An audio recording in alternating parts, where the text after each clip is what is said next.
말씀 읽기 전에 우리 앞뒤 좌우 옆 사람 보면서 인사 한번 합시다. 한 주간 동안도 수고 많이 하셨습니다. 한번 하십시다.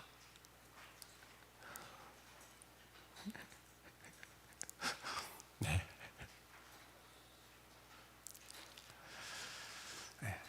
오늘 하나님 말씀은 빌립보서 2장 12절에서 14절입니다. 제가 봉독합니다.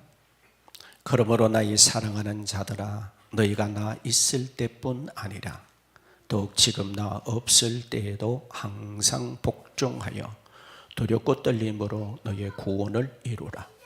너희 안에 행하시는 이는 하나님이시니 자기의 기쁘신 뜻을 위하여 너희에게 소원을 두고 행하게 하시나니 모든 일을 원망과 시비 없이 하라. 아멘. 지난주에는 공동체 안에서 항상 복종하는 삶이 되어야 될 것을 전하였습니다.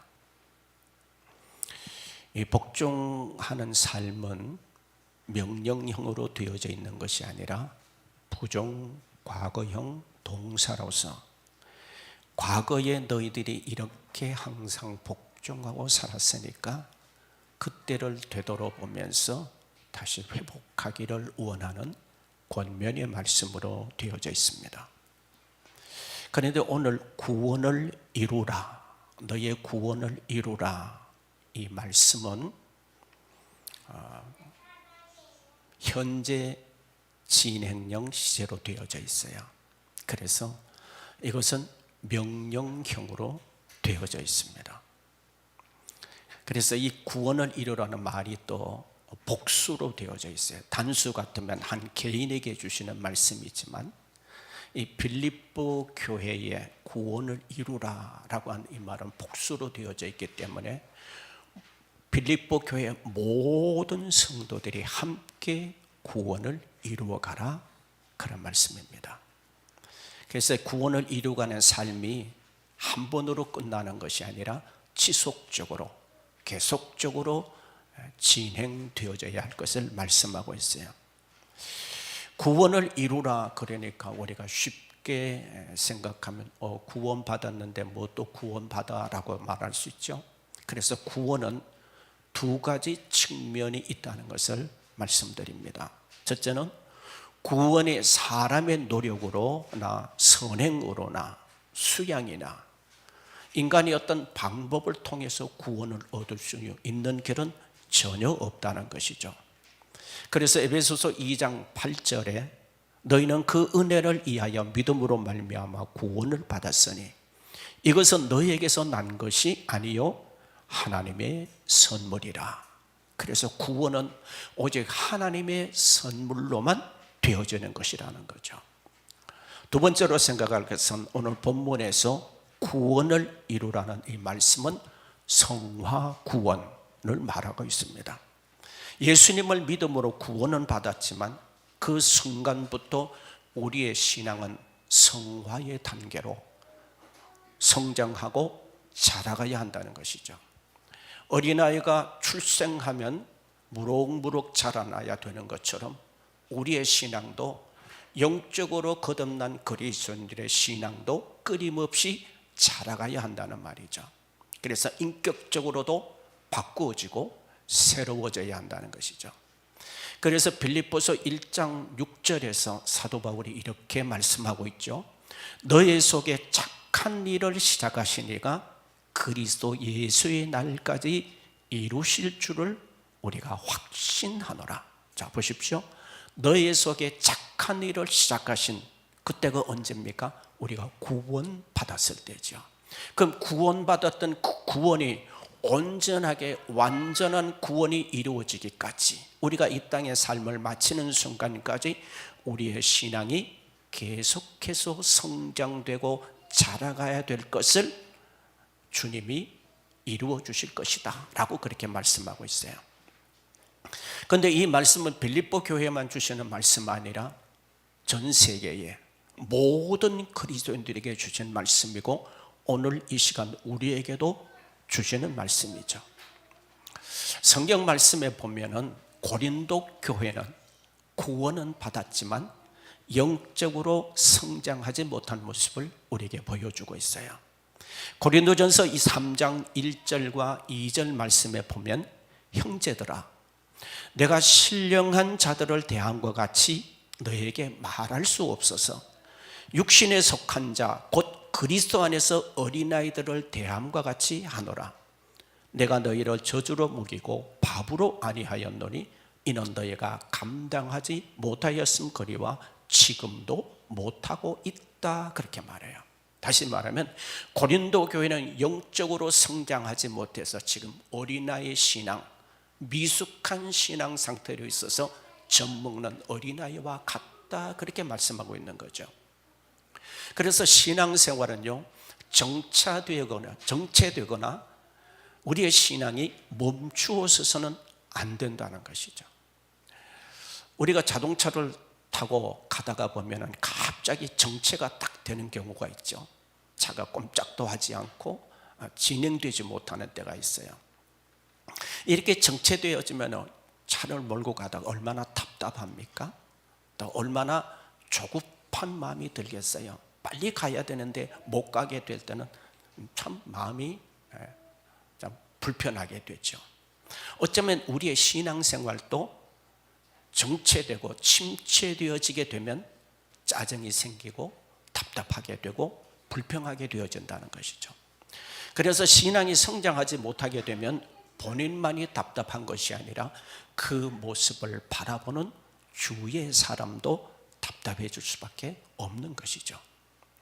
그래서 빌립보서 3장 16절에 이렇게 말씀해요. 오직 우리가 어디까지 이르렀든지 그대로 행할 것이라. 지금 여러분들의 믿음의 분량이 어떻습니까? 여러분의 믿음의 분량이 적든지 크든지 지금 그 상태에서 계속해서 성장해 가도록 힘써야 됩니다 하는 것이 바로 빌립보서 3장 16절의 말씀의 내용이에요. 우리가 이 땅에서 살아가는 동안 우리의 신앙이 완전할 수는 아무도 없습니다. 그러나 우리의 신앙이 침체되지 않도록 우리의 신앙을 잘 관리하는 것이 대단히 중요해요. 만약에 자녀가 자라가다가 갑자기 신앙이 딱 멈춰섰다. 그러면 성장 장애병에 걸린 것이죠. 그러면 그 아이는 평생 동안 그렇게 살다가 가야 돼요. 마찬가지로 우리의 신앙도요 정체되어지면요 그 순간부터 모든 것이 멈추어서게 되는 거죠. 그러므로 내 신앙은 내가 지켜야 되고 내 신앙을 내가 자라가도록 힘써야 된다는 거죠. 그래서 믿음으로 살기 위해서는 성령의 도움을 구해야 되고 하나님의 말씀대로 살려고 하는 마음이 우리 안에 있어야 되죠. 우리가 삶에 매여 있다 보면 영적인 부분을 아주 소홀하게 될 때가 있어요. 그렇게 되면 우리의 신앙이 퇴보될 수밖에 없다는 것이죠. 그래서 하나님의 말씀을 자꾸 가까이에서 영적 양식을 공급받고 기도를 통하여 하나님과 영적인 교제가 더 깊어져야 하는 것이죠. 많은 사람들이 착각하는 것이 있어요. 예수 믿으면 꽃길만 걷는 것으로 생각하는 분들이 있어요. 요즘 저는 이 단어를 별로 좋아하지 않아요. 꽃길만 걸으십시오. 이 세상 살아가는 그 누구도 꽃길만 걷는 사람은 단 한 사람도 없습니다. 인생에는 고난도 있고 시련도 있고 어려움도 있죠. 그렇지만은 하나님께서 우리에게 주시는 그 신앙을 성장시키시고 우리가 걸어가는 삶의 과정 속에서 우리를 이끌어 가신 하나님은요 때로는 우리에게 고난도 주신다는 사실이죠.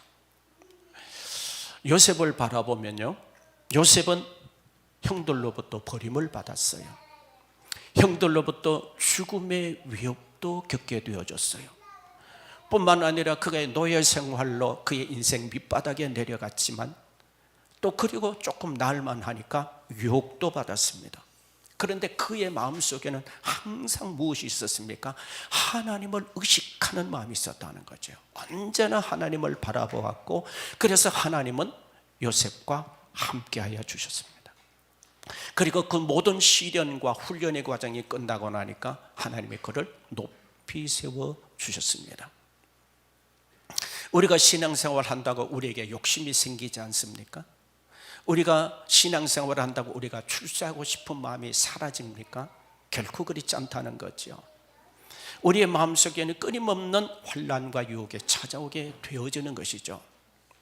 예수님이 씨 뿌리는 비유 속에서 세 번째 비유가 하나 있죠.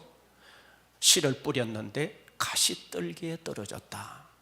주님이 그렇게 말씀하시면서 이 가시떨기에 떨어진 씨는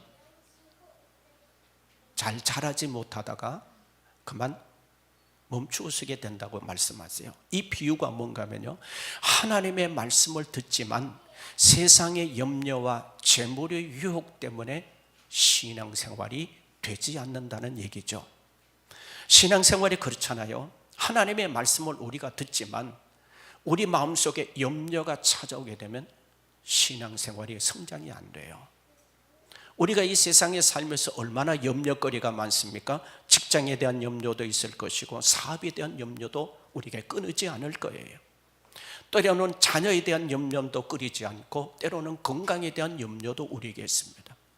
더 넓게는 생각하면 이 사회를 바라보면서 아니면 세계 속에 일어난 여러 가지 재난을 바라보면서도 우리가 염려할 때도 있는 것이죠.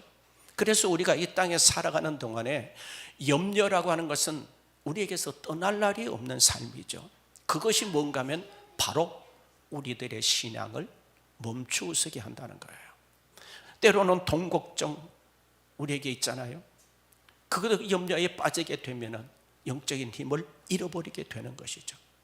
그래서 이런 염려와 세상의 유혹들은 우리의 신앙을 말씀을 듣는데 막히게 한다는 거예요. 염려가 있으면요, 말씀이 귀에 안 들어와요. 걱정이 있으면 말씀이 귀에 안 들어오는 거죠. 그때 우리의 신앙은 내가 지금 신앙이 하나님을 바라보지 못하고 있구나, 그걸 느끼고 깨달으면 좋겠죠. 우리가 너무나 잘 아는 말씀 가운데 아무것도 염려하지 말고 오직 기도와 간구로 너희 구할 것을 감사함으로 하나님께 아뢰라. 그러면 모든 지각이 뛰어난 하나님의 평강이 그리스도 예수 안에서 너희 마음과 생각을 지키시리라 말씀하셨습니다. 다시 말하면 우리가 하나님 앞에 염려가 있을 때, 걱정이 있을 때 하나님 앞에 맡기고 기도하게 될 때에 우리의 영혼에 뭐가 있어요? 회복의 역사가 일어나게 된다는 거죠. 저는 이 말씀을 준비하다가 시편 23편을 한번 묵상해 봤어요. 1절 말씀이 이렇죠. 여호와는 나의 목자시니 내가 부족함이 없으리로다. 아멘 할 수 있죠. 2절에서도 보면요, 그가 나를 푸른 풀밭에 누이시며 쉴 만한 물가로 인도하시는도다.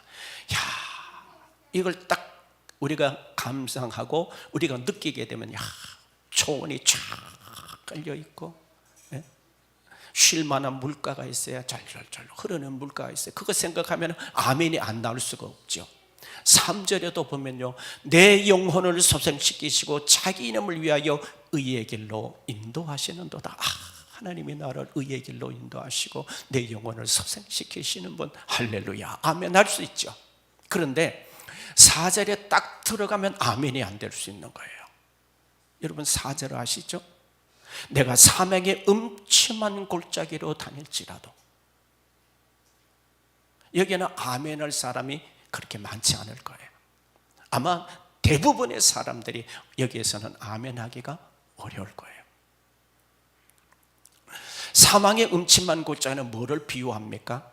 인생에서 기가 막힐 어려움 속에 빠졌을 때, 앞이 캄캄하고 아무것도 보이지 않을 때, 인생 밑바닥에 내려가서 더 이상의 소망을 찾을 수 없을 때, 이것을 가리켜서 사망의 음침한 골짜기다 그렇게 말합니다.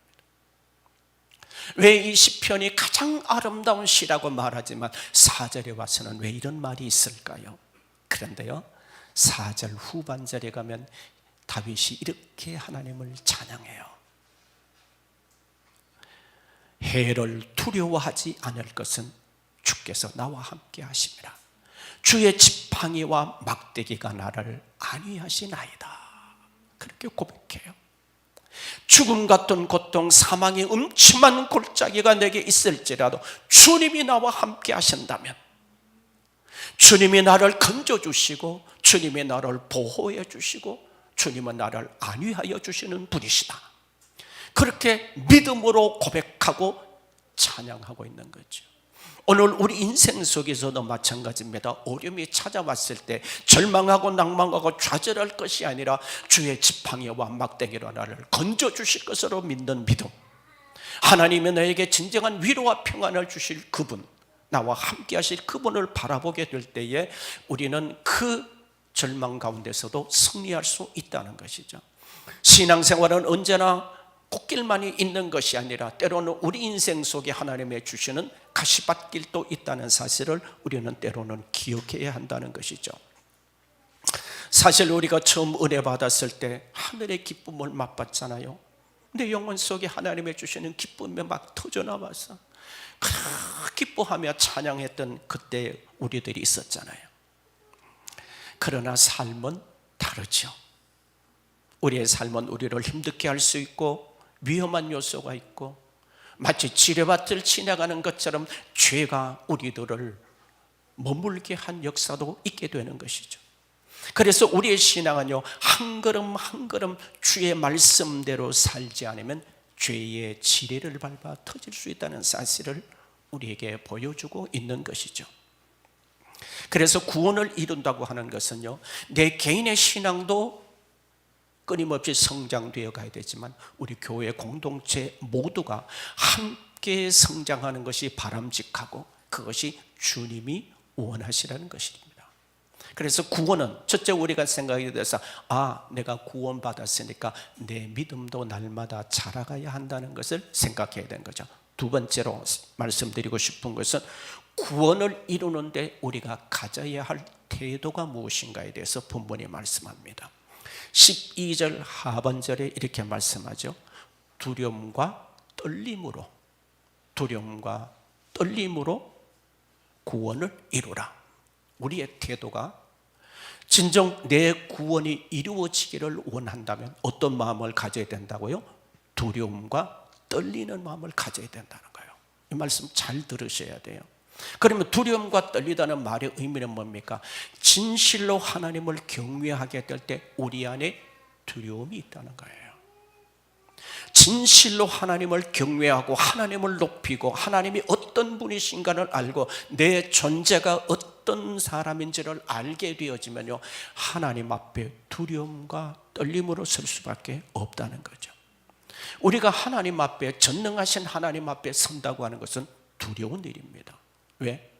하나님을 뵙는 사람치고는 살아남을 사람이 없다고 성경은 우리에게 말씀합니다. 그 누구도 하나님은 뵐 수가 없어요. 전능하신 하나님이고 창조주 하나님이시고 모든 것을 주관하시는 하나님이시죠. 우리가 하나님을 두려워하는 마음을 가지게 될 때 하나님 앞에 우리가 어떻게 살아야 될지를 알게 되는 거예요. 하나님께서 산에서 모세를 부르셨습니다. 백성들도 나오라고 하셨습니다. 하나님께서 우레와 번개 가운데서 하늘의 공중에 나타나시면서 이 모습을 바라본 이스라엘 백성들이 두려움에 빠지게 됩니다. 그래서 이렇게 말해요. 모세에게 말합니다. 당신이 하나님의 말씀을 받아서 우리에게 전해 주십시오. 우리는 하나님이 무서워서 두려워서 우리가 직접 하나님의 말씀을 들을 수가 없습니다 라고 말하게 되죠. 그게 바로 하나님의 거룩하심 앞에 두려움을 갖는 것이죠. 자녀가요, 부모가 마냥 좋고 마냥 사랑하는 것으로만 생각하게 되면요, 자녀가 버릇이 없어지게 됩니다. 그런데 가족 중에 누구 한 사람이 두려운 사람이 하나 있으면요, 행동을 더 조심하게 되는 것과 마찬가지예요. 우리가 하나님은 사랑의 하나님이시지만요, 죄에 대해서는 엄히하신 하나님이시고 심판의 주님이라는 사실을 우리가 깨닫게 될 때 죄인된 내가 하나님 앞에 두려움과 떨림으로 살아갈 수밖에 없어요. 그렇게 될 때 우리가 어떻게 되냐? 우리의 믿음과 우리의 신앙이 하나님 앞에 더 깊어지는 거예요. 아버지가 무섭지만 나는 아버지가 너무 좋아요, 이런 말을 하잖아요. 진짜 건강한 가정에서 자란 사람들이 말의 표현이 그렇습니다. 나는 아버지가 두렵기도 하지만 나는 아버지 너무 사랑해요. 왜요? 아버지에 대한 바른 정의가 세워진 것이죠. 신앙도 마찬가지예요. 하나님이 두려워졌을 때 우리에게 진정한 하나님의 사랑이 터져나오게 되는 거예요. 그래서 하나님을 경외하는 신앙은요, 자기 자신을 끊임없이 돌아보게 합니다. 그래서 이렇게 마음먹죠. 내가 이렇게 살면 안 되지. 내가 하나님의 뜻대로 살아야지. 주님이 섬기신 것처럼 나도 섬김의 삶을 살아야지. 주님이 아버지의 말씀 앞에 복종하셨던 것처럼 나도 주님의 말씀 앞에 복종해야지. 내가 기뻐하는 삶, 내가 자유하는 삶을 살아가기를 원하니 나도 주님 안에서 자유함을 누리면서 살아가야지. 이런 마음이 우리에게 들게 되는 것이죠. 그렇기 때문에 우리가 저 영원한 하늘나라를 소망 삼으면서 오늘의 현실의 어려움도 극복해 나가면서 한 걸음씩 우리의 신앙이 성장되어져 가는 것입니다. 그래서 로마서 8장 18절에 생각하건대 현재의 고난은 장차 우리에게 나타날 영광과 비교할 수 없다. 우리가 하늘의 소망을 가지게 되고 진실로 하나님의 두려우신 하나님이심을 알고 우리를 예비한 영원한 하나님의 나라가 있음을 알 때 우리는 그렇게 살아갈 수밖에 없는 것이죠. 베드로 사도는 베드로전서 1장 17절에서 이렇게 권면하고 있습니다. 외모로 보시지 않고 각 사람의 행위대로 심판하시는 이를 너희가 아버지라고 부른즉 너희가 나그네로 있을 때에 두려움으로 지내라. 이 땅에 살아가는 모든 그리스도인들은요, 이 땅에 우리가 영원히 살 본향이 아니에요. 우리는 이 땅에 잠시 살다가 가는 나그네 인생이라는 사실이죠. 그래서 우리의 신앙은 끊임없이 성장되어지고 자라가야 한다는 마음을 가지게 되어지는 거예요. 그래서 우리의 태도가 바르게 되어지면요, 하나님 앞에 바른 섬김이 이루어지게 되는 거예요. 예배 시간에도 말씀 듣는 태도 중요하지요. 우리의 딴 생각 들면 설교가 들려지지 않잖아요. 하나님의 말씀을 듣는다는 생각으로 우리가 듣게 될 때 우리의 자세가 달라지는 것처럼 하나님 앞에 두려움과 떨림으로 서게 될 때 거기에 하나님의 역사가 일어나게 되는 거예요. 마지막으로 아주 중요한 말씀이 있습니다. 그러면 구원을 이루는 주체는 누군가? 이 본문 말씀을 통해 구원을 이루어 가라 그렇게 말씀하죠. 구원받게 하시는 이도 성령님이시죠. 그리고 우리의 구원을 이루어가는 이도 성령이시라는 거죠. 자, 13절에 보면요, 너의 안에 행하시는 이는 하나님이시니 우리 안에 누가 계신다고요? 성령이 계신다는 거죠. 우리의 신앙은요, 내 신앙은 내가 지킬 수 있어? 내 믿음은 내가 지킬 수 있어?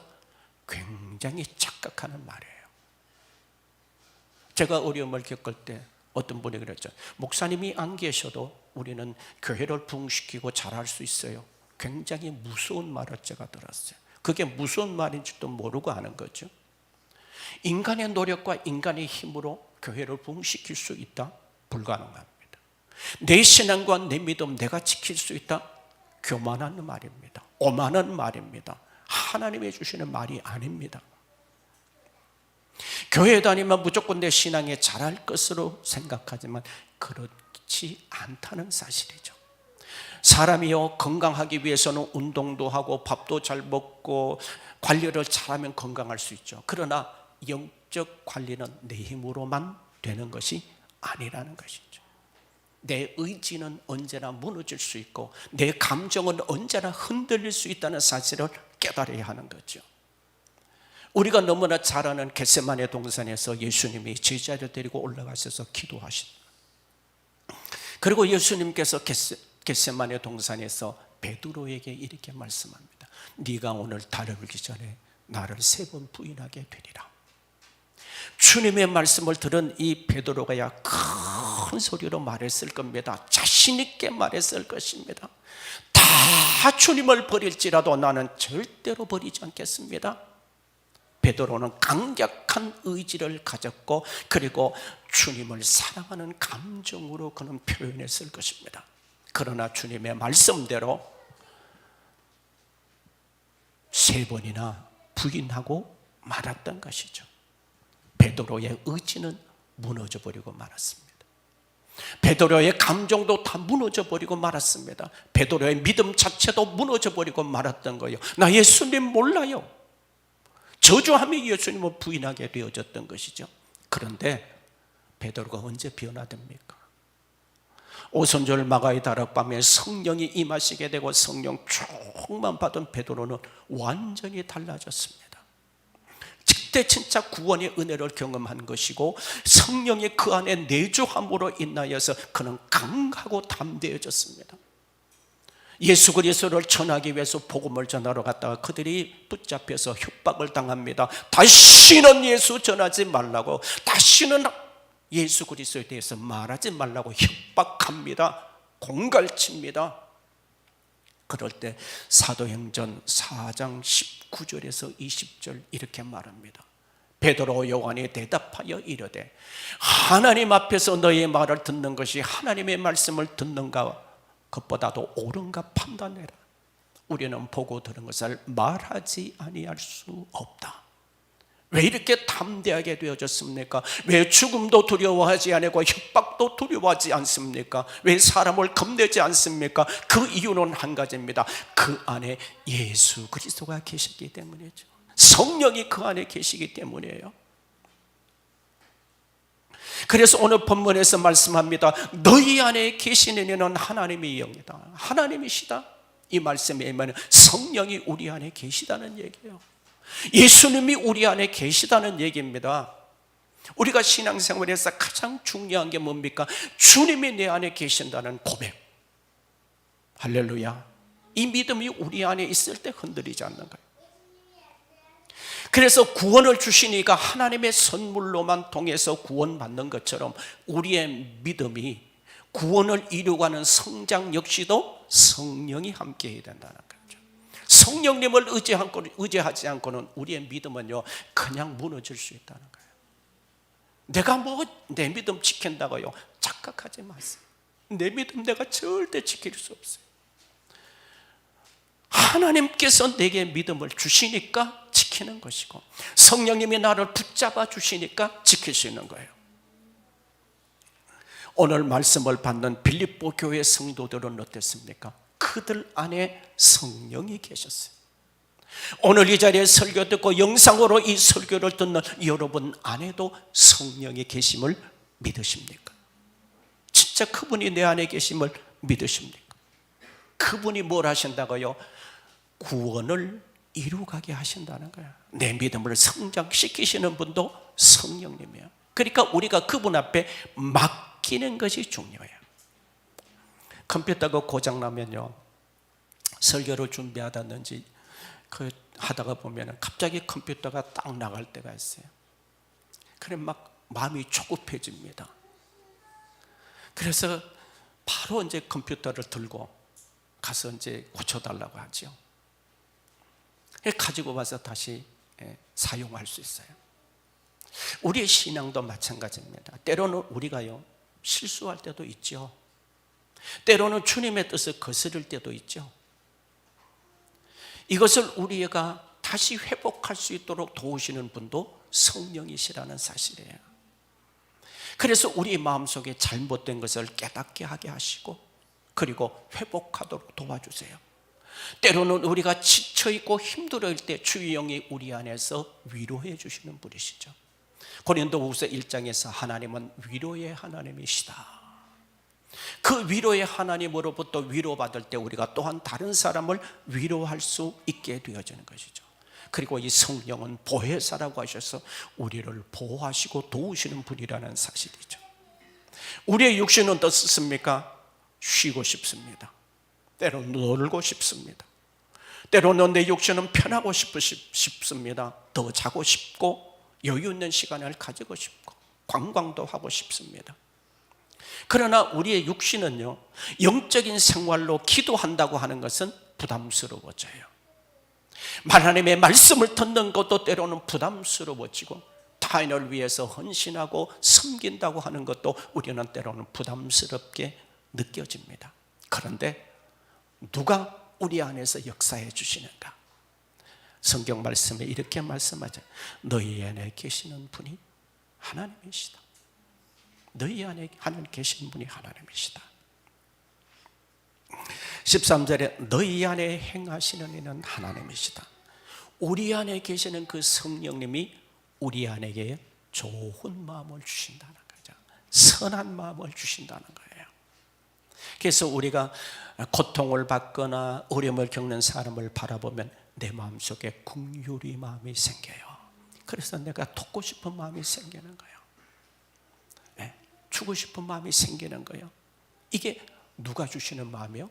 성령이 우리 안에서 우리를 이끌어가는 마음이에요. 우리 안에요, 나를 힘들게 하고 나를 고통스럽게 하는 사람이 있어요. 근데 성령이 내 안에서 용서하고자 하는 마음을 주시는 거예요. 믿으세요? 내가 사랑할 수 없는 사람이 있어요. 근데 성령이 내 안에서요, 그 사람을 사랑할 수 있는 마음을 주시는 거예요. 왜? 그분이 내 안에서 행하시고 있는 거예요. 그분이 내 안에서 역사하고 계시는 거예요. 그래서 우리가 신앙생활을 해서 중요한 게 주님이 내게 그런 마음을 주실 때에, 성령이 내게 그런 감동을 주시게 될 때 그 감동을 따라서 살아가게 되면 우리의 구원이 점점 이루어져가는, 다시 말하면 영적 성장의 역사가 일어나게 되는 거예요.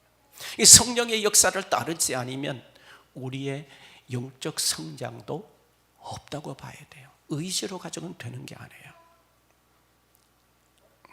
우리가 성령을 따라서 행하다 보면요, 어느 날 이걸 느끼게 될 거예요. 아, 내 믿음이 좀 성장했구나. 그걸 느끼게 돼요. 그뿐만이 아니라요, 내 모습을 바라보고 저 사람이 많이 달라졌네. 그러면 그 사람의 신앙이 성장된 거예요. 그런데 우리가 살다가요, 성령께서 내게 좋은 마음, 선한 마음, 하나님의 뜻대로 살고자 하는 마음, 하나님 앞에 예배하고 기도하고 찬양하고 예물 드리고 싶은 이런 마음이 우리 안에 왔을 때요, 그 감동을 절대로 소멸하지 말라는 거죠. 저도 살아가는 동안에 보면요, 때로는 갑작스럽게 어떤 마음을 하나님이 주세요. 길을 가다가 누구에게도 갑자기 예수 전하고 싶은 마음도 있어요. 그때 순종하면 내가 성령의 인도함을 따라서 살아가는 삶이에요. 그래서 성경을 통해 우리에게 말씀하죠. 성령을 소멸하지 말아라. 성령을 소멸하지, 그 감동을 소멸하지 말라는 것이죠. 우리에게 이제 제일 중요한 게 뭔가 하면, 하나님이 내게요, 선한 마음, 좋은 마음 주셨어요. 그런데 뭔 생각이 딱 들어오는가 하면요, 하나님이 주시는 마음이 들어오는 순간에 뭐가 들어오는가 하면요, 마귀가 우리의 마음을 또 주장해요. 내 형편 생각하고, 내 생각하고, 내 물질 생각하고 이러면요, 성령의 감동이 싹 사라져 버리는 거예요. 여러분 그럴 때 없나요? 그럴 때 있죠. 저도 그럴 때가 있으니까. 그러니까 그때 우리의 마음속에 일어나는 그 감동을 따라서 가게 될 때 우리의 믿음이 자라가게 되는 거예요. 그 감동을 놓치지 말라는 것이죠. 하나님이 나를 통해서 무엇을 하기를 원하시는가? 저는 늘 그렇게 주님 물어봅니다. 오늘도 기도하면서 하나님 앞에 물어본죠. 내가 뭘 해야 됩니까? 내가 어떻게 해야 됩니까? 하나님, 내 소원이 이겁니다. 이걸 이루어가기를 주님 도와주시기를 원합니다. 참 여러분들, 저는 이 말씀 준비하면서 참 여러분의 신앙이 진짜 성장되어 가기를 원해요. 어떤 분은 그렇게 말씀합니다.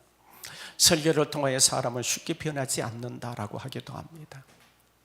그러나 하나님의 백성됨을 알게 해주는 것이 중요하다라는 말도 하기도 하더라고요. 우리의 신앙이요, 개인적으로 성장된 사람들이 많아지게 될 때 교회 공동체는 더 단단해지는 거예요. 그래서 복수로 되어져 있어요. 구원을 이루라는 말은 나 혼자만의 구원이 이루어가는 것이 아니라 가족 전체가 구원을 이루어가야 되고, 교회 공동체 전체가 같은 믿음으로 하나 되어지는 것이 중요하다는 것이죠. 그래서 에베소서 2장 22절에 말씀합니다. 너희도 성령 안에서 하나님의 거하실 처소가 되기 위하여 그리스도 예수 안에서 어떻게 해요? 함께 지어져 가느냐. 예수님 안에서, 성령 안에서, 말씀 안에서 함께 지어져 가야 되는 것입니다. 이스라엘 백성들이요, 애굽에서 노예 생활했잖아요. 430년 동안 노예 생활했잖아요. 근데 하나님께서 모세를 택하시고 모세를 부르셔서 그를 통하여 이스라엘 백성들을 출애굽시키셨습니다. 이 사건은 그냥 단순한 사건이 아니에요. 하나님께서 이스라엘 백성들을 출애굽시킨 사건은 구원의 역사고, 그리고 하나님께서 이스라엘 백성들을 건져내신 것은요, 노예 백성에서 하나님 백성 되게 하시라는 거예요. 믿으시나요? 노예 백성에서 하나님 백성 되게 하고, 하나님이 그들을 통하여 영광 받으시고 하나님이 그들을 통하여 찬양 받기를 원하시는 것이죠. 그래서 너희는 내 백성이다 라고 하나님이 말씀하시죠. 그런데 그들은 광야에서 어떻게 합니까? 끊임없이 원망합니다. 끊임없이 불평합니다. 문제가 생기기만 하면 하나님 앞에 대적합니다. 하나님께서 이 광야 40년 동안 뺑뺑이 돌리신 이유가 뭔지 아세요? 그들의 신앙을 성장시켜서 가나안 땅으로 들어가게 하기 위함이셨어요. 그러면 40년 동안의 훈련의 결과가 뭐였을까? 저는 딱 한 가지만 든다고 한다면 여리고성에서 나타났다고 믿어요. 왜냐하면 하나님께서 하루에 한 번씩 여리고성을 6일 동안 돌라고 했어요. 마지막에는 7번 돌라고 하셨어요. 그런데 하나님이 한 가지 명령이 더 있어요. 뭔가 하면요, 말을 하지 말라는 거예요. 말하지 말라고. 그런데 만약에 이스라엘 백성들이 광야에서 훈련받지 않았다면 그들은 하나님의 말씀을 듣고 어떻게 했을까요? 하나님께서 하루에 한 번씩 돌고 마지막에 7번 돌면은 여리고성이 무너진다고, 세상에 그런 일이 어디 있을 수가 있어? 이건 불가능해. 돈다고 무너질 일이 아니잖아. 저 견고한 여리고성이 어떻게 무너질 수 있어? 온갖 말을 다 했을 거예요. 그런데 광야 40년 그렇게 불평하던 가나안 2세대들은 어떻게 합니까? 출애굽 2세대는요, 훈련 받았잖아요. 강력한 군대가 되어졌잖아요. 하나님의 사람들이 되어졌잖아요. 성장했잖아요. 그래서 어떻게 합니까? 그 여리고성을 돌 때 아무 말하는 사람이 없는 거예요. 모두 다 순종하는 거예요. 이게 영적 성장의 훈련이죠. 하나님은 우리를 그냥 구원시켜서만 데려가는 것이 아니라 우리가 이렇게 하나님의 군대답게, 하나님의 사람들답게 살아가기를 주님이 원하시는 것이죠. 오늘 우리의 신앙도 그렇습니다. 우리가요, 하나님의 말씀 앞에 침묵할 수 있다면 역사는 일어날 줄로 저는 믿습니다. 하나님의 말씀 앞에 내 생각, 내 판단, 내 결정, 내 뜻이 들어가지 아니하고 하나님의 말씀 앞에 침묵하면서 그 말씀 앞에 아멘 할 수만 있다면 하나님은 우리의 구원의 역사를 이루어 가실 것입니다.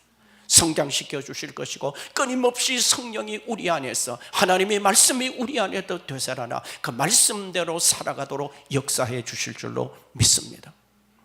그래서 오늘 이 본문 말씀은 우리가 평생 동안 가슴에 담아야 될 말씀이야. 구원도 하나님의 손길에 달려 있구나. 그리고 우리의 믿음이 자라가는 것도 하나님의 역사하심 안에 있구나. 그래서 내가 할 수 있는 것은 아무것도 없다. 나는 그분의 뜻을 따라만 가면 된다.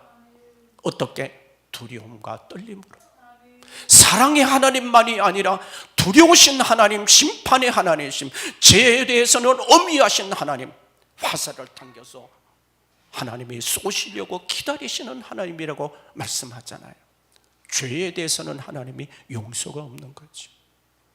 이 하나님을 우리가 생각하게 될 때 우리가 이 땅에 살아가는 동안에 하나님 나라 가는 그날까지 우리의 믿음은 성장해 가게 될 줄로 믿습니다. 그리고 교회 공동체가 동방성장의 역사, 이런 역사가 우리의 가정 안에 이루어지게 되기를 축복합니다. 이 몸된 교회에 일어나게 되기를 원합니다. 그리고 이 사회와 이 국가 속에 하나님의 나라가 이루어지는 역사가 있게 되기를 소원합니다. 이런 축복이 함께하기를 주님의 이름으로 축복합니다. 우리 다 같이 한번 기도하십시다. 하나님, 내게 구원해 주신 은혜를 감사합니다. 내 믿음이 성장하고 내 믿음이 자라가야 하는데, 주님, 내게 하나님이 사랑의 하나님이시지만 하나님이 경외해야 될 하나님임을 알게 해주시고, 그리고 성령이 내 안에서 역사하시는 그 역사를 소멸하지 아니하고 그분의 뜻을 따라가는 저희들이 되게 하셔서 하나님이 우리를 통하여 이루고 그 놀라운 역사를 이루시고, 이 땅에서 하나님의 살아계심을 증거함으로 하나님이 우리를 통하여 이루고자 한 뜻을